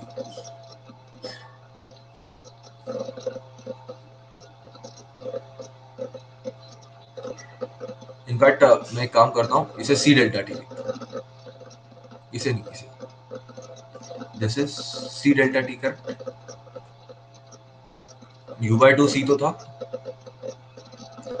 और ये डिस्टेंस कितना होगा,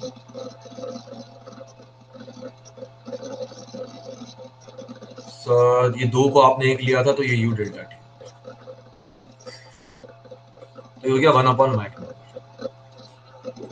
अल्फा जो हाफ कोन एंगल है वो साइन इनवर्स ऑफ 1/मैक. ये बहुत इंपॉर्टेंट है. ठीक है, तो टाइम कम बचा है, इसलिए मैं जल्दी से आगे बढ़ता हूँ क्वेश्चन की तरफ. ठीक है, एक क्वेश्चन मैं पेस्ट करता हूँ, लिखने में मजा नहीं आएगा. वो कराया होगा मैंने किसी को, तो basics of compressible flow, basics of compressible flow,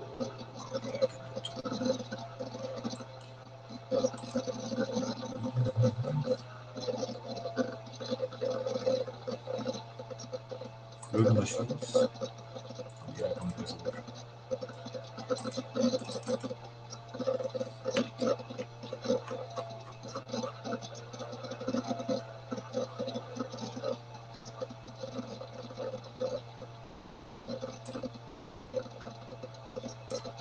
ठीक है, इसको कॉपी करके आपके पास ले आता हूँ.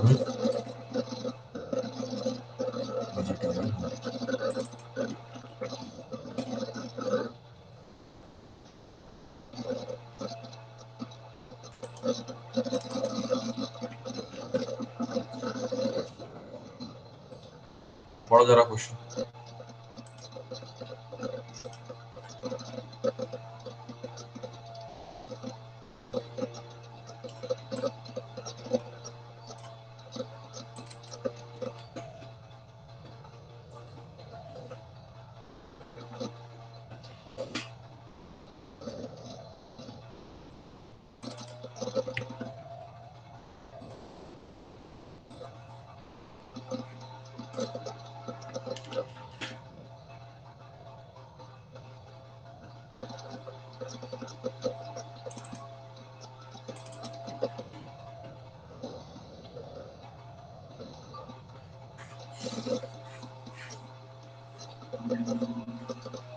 A supersonic jet flies horizontal at 1500 altitude.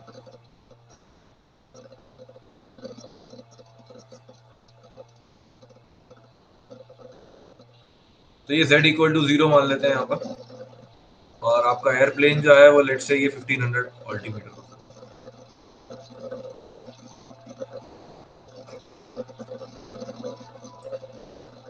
with a constant speed of 750 meter per second. The speed constant है. The aircraft passes directly over a stationary ground observer. So let's say that there is a ground observer over here.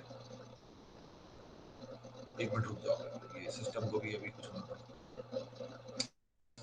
एक minute बंद हो गया.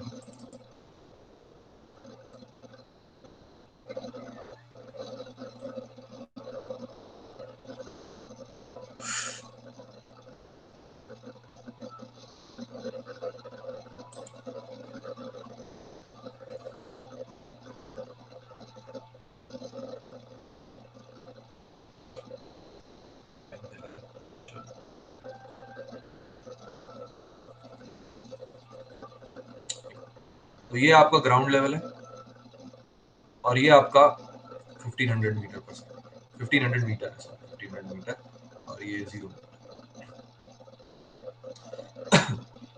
अच्छा रहेगा। अब एक aircraft move कर रहा है, लेट्स से this is an aircraft, supersonic है, 758, 340, 335 आपको साउंड की स्पीड दे रखी है। तो आपने 2.29 मार्क नंबर निकाल लिया, मतलब आपको पता है कि अब ये कोन के फॉर्म में डिस्टरबेंस ट्रैवल होगा।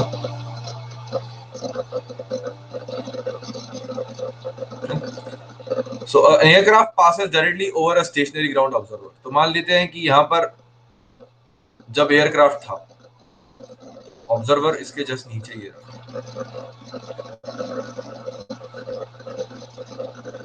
ठीक है।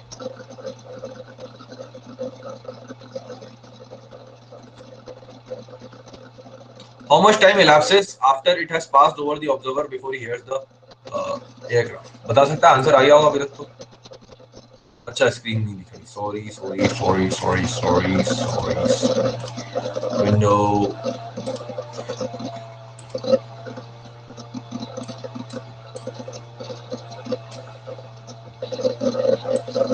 कॉलेज की क्लास कितनी बजे से तुम लोग?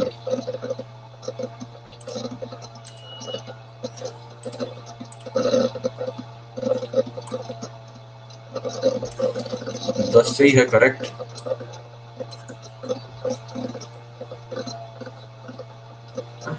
तो मान लेते हैं कि ये t इक्वल टू 0 है जब ये इसके ऊपर से पास हुआ।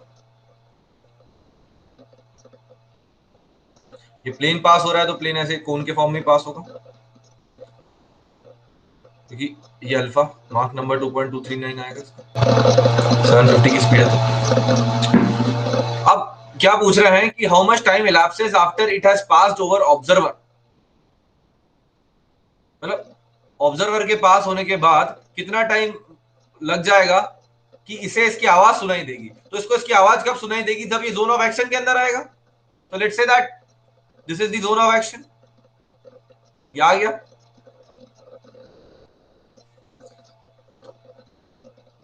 बस इसको इसकी आवाज सुनाई देगी, अब सुनाई देगी इसको आवाज। तो कितना टाइम बीता? तो टाइम होगा आपका डिस्टेंस अपॉन स्पीड,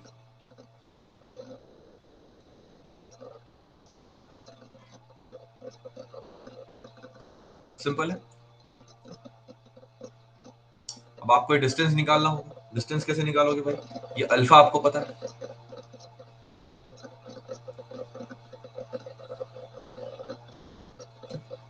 ये अल्फा पता है, ये अल्फा पता है, ये डिस्टेंस पता है आपको 1500 मीटर। तो ये डिस्टेंस हो जाएगा आपका, लेट से डेल्टा टी टाइम बीत गया और इसकी वेलोसिटी डी है, तो ये लेंथ हो जाएगी आपकी you delta T.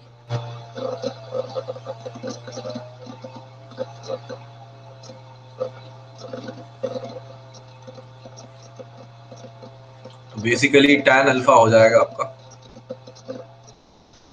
1500 upon you delta T. तो यहां से आप क्या निकाल सकते हो? डेल्टा टी निकाल सकते हो। यू आपको पता है कितना? 750 मीटर पर। So delta T is coming out to be 4.0067, मतलब प्लेन इसको 4 सेकंड बाद आवाज सुनाई देगी, राइट। इसलिए कोई भी ऑब्जेक्ट अगर जो सुपरसोनिक स्पीड से मूव कर रहा है, उसकी आवाज आपको कुछ देर बाद सुनाई देगी। वो डिपेंड करता है आप कितने एलिवेशन पे है वो आपसे। हायर द एलिवेशन, उतनी ही देर बाद आपको उसकी आवाज सुनाई देगी। सर वो सी So this is delta one of T है। the type of question that could be asked to you. एक और मेरा फेवरेट क्वेश्चन जो है इसमें, वो टेस्टिंग का है, मैं आपको दिखाता हूँ। बहुत ही बढ़िया क्वेश्चन है। वो आप लोग सॉल्व करिएगा, ठीक है, हम डिस्कस करेंगे।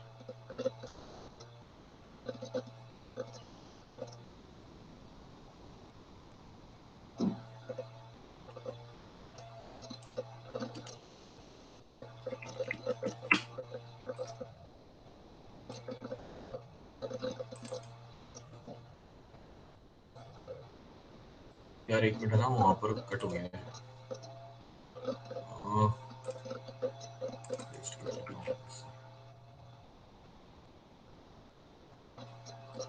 तो क्वेश्चन सुनो, क्वेश्चन क्या कह रहा है कि there is a test of a protective material. तो let's say that we have some kind of a protective material, इसके ऊपर टेस्टिंग करनी है, bulletproof material. Let's say we wish to photograph a bullet, तो हमको photograph करना है bullet को जब वो डेफिनेटली यहाँ पर स्ट्राइक करेगी, तो इस पॉइंट पर आपको उसका फोटो लेना है। A camera is set up at a perpendicular distance h equal to 5 meter from the bullet trajectory। तो लेट्स से ये बुलेट की ट्रेजेक्टरी बना लेते हैं। तो कैमरा कहाँ सेटअप किया हुआ है? लेट्स से हमने somewhere over here we have set up the camera, ये कैमरा, कैमरे की लोकेशन, ठीक है।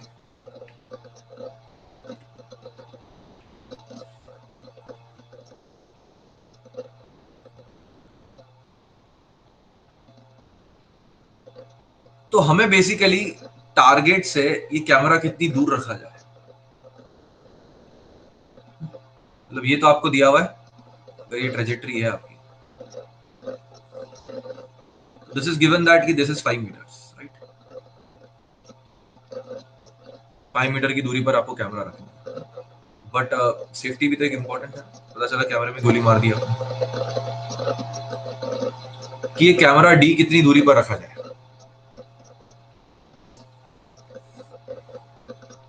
from the target at which the camera must be placed so that sound of the bullet will trigger the camera at the impact time। समझे question?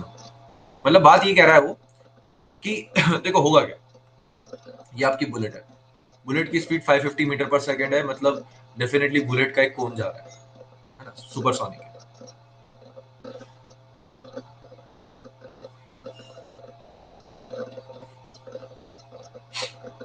तो आपकी bullet जब यहां पहुंचेगी,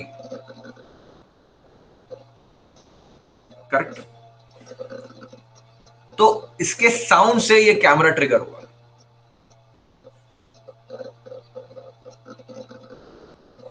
आर यू गेटिंग? तो आप चाहते हो कि ये जब यहां टकरा है तो ये कैप्चर होता है, that is what you want.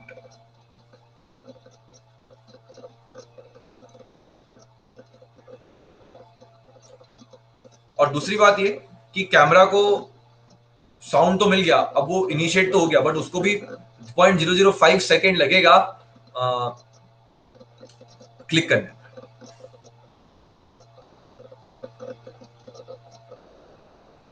मतलब समझ में आया आपको क्या कहना चाह रहे हैं? 0.005 सेकेंड तो डिले है ही कैमरे के अंदर, मतलब 0.005 इंटू 550 करोगे आप, 0.005 इंटू 550 मतलब 2.75 मीटर्स, मतलब ये लेंथ हो गई आपकी 2.75 मीटर्स।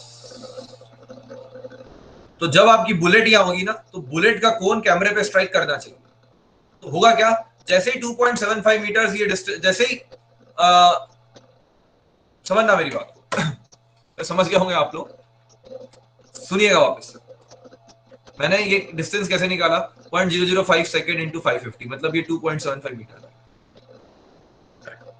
मतलब अब क्या हुआ, ये जो भी बात कह रहा हूं मैं, ये 0.005 सेकेंड के अंदर की बात बता रहा हूं।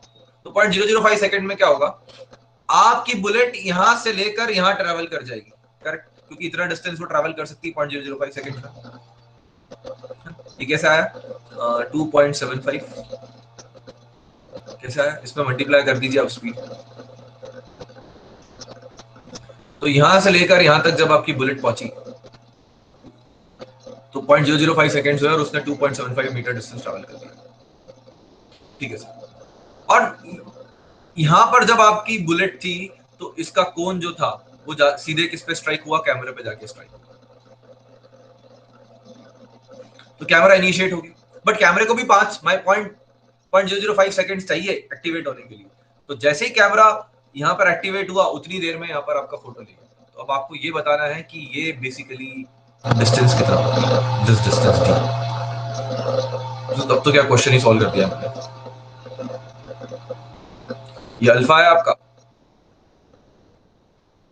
ठीक है, अल्फा आपको पता है, इसको एक्स मान लो, ये दूरी 5 मीटर दी हुई है, आप x निकाल लीजिएगा, इसमें ऐड कर दीजिएगा, x प्लस डी आंसर आ जाएगा, x प्लस 275।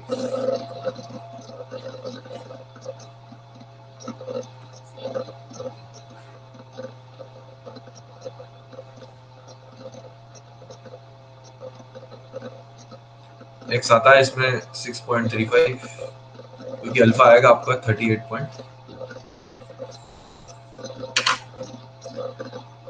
ये है जी, करके देखिएगा इसको अटेम्प्ट, है ना, मैं आपको फिर नेक्स्ट लेक्चर में बताता हूँ।